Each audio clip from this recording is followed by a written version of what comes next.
அனைவருக்கும் வணக்கம். இன்றைய ஆரோக்கிய தலைப்புல நார்ச்சத்து அதிகம் மிகுந்திருக்கக்கூடிய பீர்க்கங்காயில இருக்கக்கூடிய மருத்துவ நன்மைகளை பற்றி தான் நம்ம தெரிஞ்சுக்க போறோம். இந்த பீர்க்கங்காயில நார்ச்சத்து அப்படின்றத தாண்டி விட்டமின் சி, துத்தநாகம், இரும்பு, மெக்னீசியம் இது எல்லாமே நிறைந்து இருக்கக்கூடியது. ஸோ அது மட்டும் இல்லாமல் இது உடல் எடையை குறைக்கணும் அப்படின்னு நினைக்கக்கூடியவங்க அதிகமாக எடுத்துக்கலாம். மேலும் செரிமானத்தை மேம்படுத்தி கொடுக்கும், நீரிழிவு நோயை கட்டுப்படுத்தி கொடுக்கும், தோல் ஆரோக்கியத்தை மேம்படுத்துறதுல தொடங்கி நோய் எதிர்ப்பு சக்தியை அதிகரிக்கிறதுலேருந்து தலைமுடியை வலுப்படுத்துகிற வரைக்கும் எல்லா வகையிலுமே பயன் கொடுக்கக்கூடிய வகையில் தாங்க பீர்க்கங்காயானது செயல்படுது அப்படின்னே சொல்லலாம். பீர்க்கங்காயினுடைய முக்கியமான ஆரோக்கிய நன்மைகளை ஒன்றுனா எடை குறைக்கிறது தான். இந்த நார்ச்சத்து அதிகமாக இந்த பீர்க்கங்காயில் இருக்கிறதுனால கட்டாயமாக உடல் எடை குறையும். பீர்க்கங்காயை துவையல் செய்தோ அல்லது பொரியலாகவோ எப்படியோ ஒன்று நீங்கள் வாரத்துக்கு ஒரு முறை இருமுறை சேர்த்துட்டு வரும் பொழுது உங்களுடைய உடல் எடை குறையிறத நீங்கள் ஆட்டோமேட்டிக்காக பார்க்கலாம். அதே போல் நீரிழிவு கட்டுப்பாடு, சர்க்கரை நோய் இருக்கக்கூடியவங்க பீர்க்கங்காயை நீங்கள் எடுத்துக்கோங்க. ஏன்னா பீர்க்கங்காயில் குறைந்த கலோரிகள் தான் இருக்குது.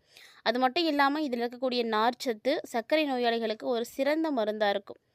செரிமானம் மற்றும் மலச்சிக்கல் பிரச்சனைகள் தீர்வதற்கு நார்ச்சத்து மிகுந்து இருக்கக்கூடிய உணவுகளை தான் எடுத்துக்கணும்.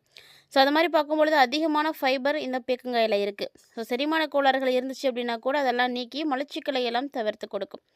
தோலுடைய ஆரோக்கியத்தை மேம்படுத்தி கொடுக்கும். விட்டமின் சி மற்றும் ஆன்டி ஆக்சிடென்ட்கள் இருக்கிறதுனால தோலை ரொம்ப ரொம்ப ஆரோக்கியமாக வச்சுக்கும்.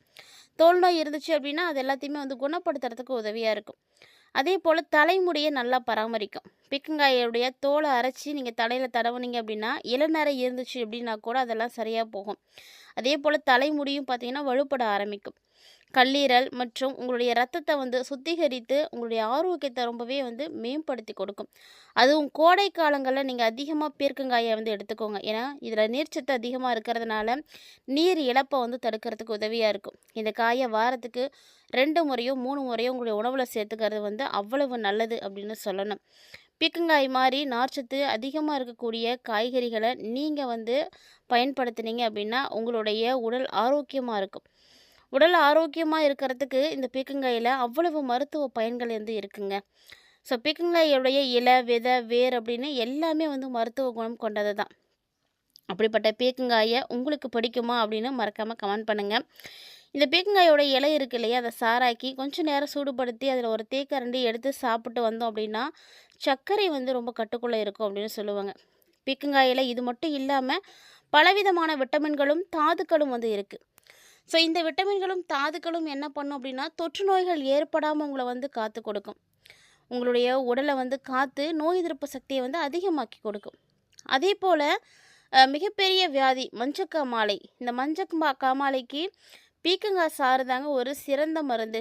பொதுவாகவே மஞ்சக்காமாலை அப்படின்னா கீழாநெல்லியை தான் நம்ம எல்லாருக்கும் நினைவுக்கு வரும். ஆனால் மஞ்சக்காமாலைக்கு பார்த்திங்கன்னா பீர்க்கங்காயை நீங்கள் எடுத்துக்கோங்க. பீர்க்கங்காயோட சாறு ஒரு சிறந்த மருந்தாக இருக்கும். அதே போல் சர்க்கரை நோயாளிகளுக்கு பாகற்காய்க்கு பதிலாக இந்த உணவை நீங்கள் சேர்த்துக்கலாம். அதாவது சர்க்கரை இருக்கக்கூடியவங்க பாவக்காய் தான் அதிகமாக சாப்பிட்ணுன்னு சொல்லுவாங்க. ஆனால் அதை தாண்டி நீங்கள் பீர்க்கங்காய் அதிகமாக சாப்பிடலாம். சொறி, சிரங்கு, புண்ணு, காய்ச்சல் இதெல்லாம் இருக்கக்கூடியவங்க உங்களுடைய உடலில் நீங்கள் தினசரி கூட கொஞ்சமாக பீர்க்கங்காய் சேர்த்துக்கலாம். புண்கள் இருக்குது, சொறி இருக்குது, சிரங்கு இருக்குது அப்படின்னா அந்த இடங்கள்லாம் இந்த பீர்க்கங்காயினுடைய இலை அரைச்சி அதோடைய சாறை நீங்கள் தடவிட்டு வந்தீங்க அப்படின்னா இது எல்லாமே சரியாக போகும். அதே போல் பீர்க்கங்காயினுடைய விதையிலிருந்து எடுக்கக்கூடிய எண்ணெய் பார்த்திங்கன்னா தோல் நோய்கள், அதாவது தொழுநோய்னு சொல்லக்கூடிய எல்லாத்துக்குமே ஒரு மேல் பூச்சாக இந்த எண்ணெயை பயன்படுத்தலாம். கண் பார்வை தெளிவாக தெரியணும் அப்படின்னு நினைக்கிறீங்கன்னா நீங்கள் இந்த பீர்க்கங்காயை எடுத்துக்கோங்க. கண் பார்வை நல்லா தெரியும், நோய் எதிர்ப்பு சக்தி சரியாக போகும். பீர்க்கங்காயை சமையலில் நீங்கள் சேர்த்துக்கிறது அவ்வளவு நல்லது. அதுவும் தோல் நோயாளிகள்லாம் தவறாமல் இதை சேர்த்துக்கோங்க. அப்போ தான் உங்களுக்கு தோல் நோயிலிருந்து உங்களுக்கு விரைவில் நிவாரணம் கிடைக்கும். பொதுவாக வயிற்றில் அமிலங்களானது சுரக்கும். அந்த அமிலம் அதிகமாவதை தடுத்து வயிற்றில் புண்கள் வராமல் காத்து கொடுக்கும். மேலும் உடலுக்கு நல்ல ஒரு குளிர்ச்சியை கொடுக்கக்கூடியது அப்படின்னா அது பீர்க்கங்காயை சொல்லலாம். ஸோ இது மாதிரி பல நன்மைகளை பீர்க்கங்காய் கொடுக்குதுங்க. பீர்க்கங்காய் யாருக்கெல்லாம் நல்லது அப்படின்றதையும் தெரிஞ்சுக்கோங்க. ஏன்னா பீர்க்கங்காயில் நீர்ச்சத்து அதிகமாக இருக்குது. ஸோ இதனால் ஒரு சிலருக்கு பார்த்திங்கன்னா பீர்க்கங்காய் ஒரு மிகப்பெரிய ஒரு மருந்தாகவே இருக்கும்.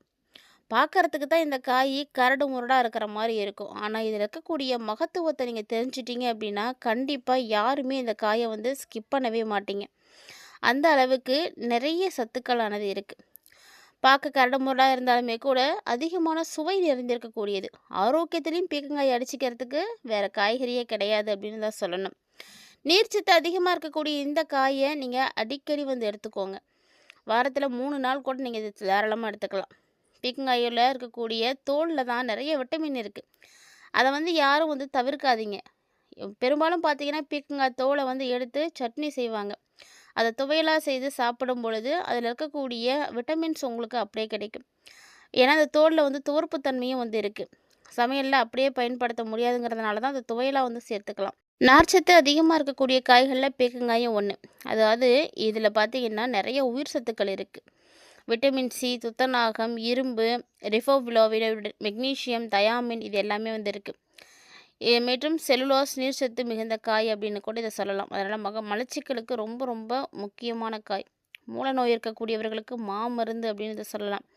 பீர்க்கங்காயில் பார்த்தீங்கன்னா பெப்டைட் மற்றும் ஆல்காயில்ட் அப்படின்ற 2 இயற்கையான இன்சுலின்கள் வந்து இருக்குது. ஸோ இது வந்து இன்சுலினாக செயல்படுறதுனால ரத்தம் மற்றும் சிறுநீரில் சர்க்கரையினுடைய அளவை வந்து கட்டுப்படுத்தும்.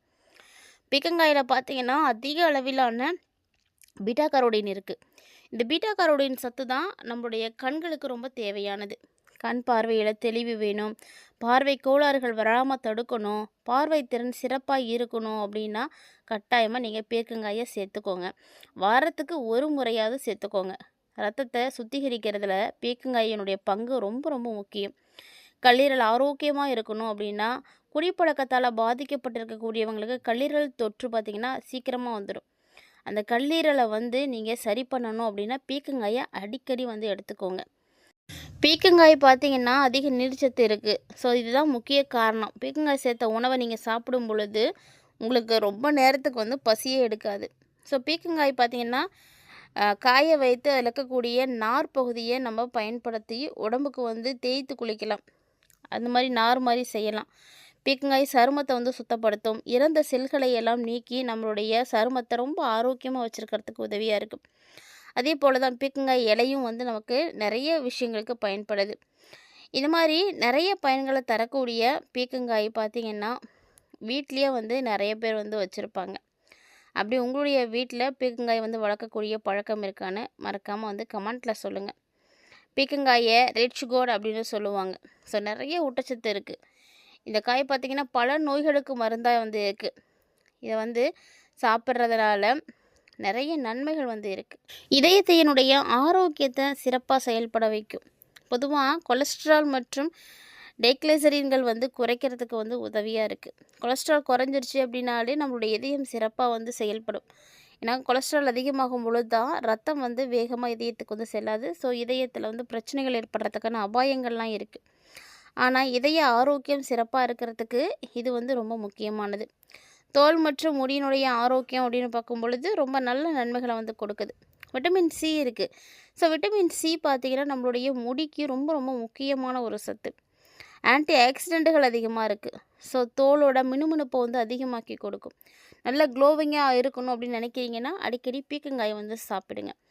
பீர்க்கங்காய் சாப்பிடும் பொழுது உங்களுக்கு நிறைய விஷயங்கள் சிறப்பாக இருக்கும். கண் பார்வைக்கு ஏற்ற ஒரு சத்து விட்டமின் ஏ பார்த்திங்கன்னா இதில் அதிகமாக இருக்குது. அந்த விட்டமின் ஏ தான் உங்களுடைய கண் பார்வையை வந்து சிறப்பாக்கி கொடுக்கும். நீரிழிவு, சிறுநீரக பிரச்சனை என்ன இருந்தாலும் எல்லாத்தையும் சரி பண்ணி கொடுக்கும். நம்மளுடைய உடம்புல சொல்லப்போனால் தண்ணீருடைய அளவை சமப்படுத்தி சிறுநீரக கற்கள் வந்து ஏற்படாமல் வந்து தடுக்கிறதுக்கும் பீர்க்கங்காய் தான் ரொம்ப உதவியாக இருக்குது. இப்படிப்பட்ட பீர்க்கங்காயை நீங்கள் எப்போல்லாம் சாப்பிடலாம் அப்படின்னு தெரிஞ்சுக்கோங்க. பீர்க்கங்காயை காலை மாலை அப்படின்னு உணவில் வந்து நீங்கள் தாராளமாக எடுத்துக்கலாம். முக்கியமாக யாரெல்லாம் இதை சாப்பிடணும் அப்படின்னு நோட் பண்ணிக்கோங்க. உடல் எடை குறைக்கக்கூடியவங்க, சர்க்கரை நோய் இருக்கக்கூடியவங்க, மலச்சிக்கல் பிரச்சனை இருக்கக்கூடியவங்க, தோல் முடி பிரச்சனை இருக்கக்கூடியவங்க, இதய நோய் அபாயம் இருக்கக்கூடியவங்களாம் கண்டிப்பாக வந்து இதை சேர்த்துக்கணும். யார் தவிர்க்கணும் அப்படின்னா காய்ச்சல், ஜலதோஷம் இருக்கக்கூடியவங்க கண்டிப்பாக பீர்க்கங்காய் சாப்பிடாதீங்க. அதே போல் கர்ப்பிணிகளாக இருக்கீங்கன்னா அதிக அளவு வந்து சாப்பிடாதீங்க. ஒரு குறிப்பிட்ட அளவு மட்டும் எடுத்துக்கிறது ரொம்ப நல்லது. ஆயுர்வேதத்தில் தொடங்கி நிறைய பாரம்பரிய மருத்துவத்தில் பீர்க்கங்காய் பார்த்திங்கன்னா மிகச்சிறந்த ஒரு காயாக வந்து செயல்படுது. ஸோ பித்த தோஷத்தை வந்து சமப்படுத்துறதுக்கு சரும நோய்களுக்கெல்லாம் பீர்க்கங்காய் சாறு தான் நமக்கு ரொம்ப முக்கியம். ஸோ பீர்க்கங்காய் சாறுக்கு சூடுகளை தணிக்கக்கூடிய தன்மையும் வந்து இருக்குது. அதனால் நீங்கள் பீர்க்கங்காயை தாராளமாக எடுத்துக்கலாம்.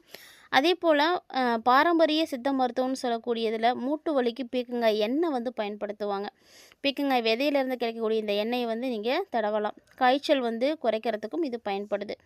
ஸோ இந்த மாதிரி நிறைய பயனளிக்கக்கூடிய வகையில் இருக்கக்கூடிய பீர்க்கங்காயை நீங்களும் பயன்படுத்தி பயன்பெறுங்க.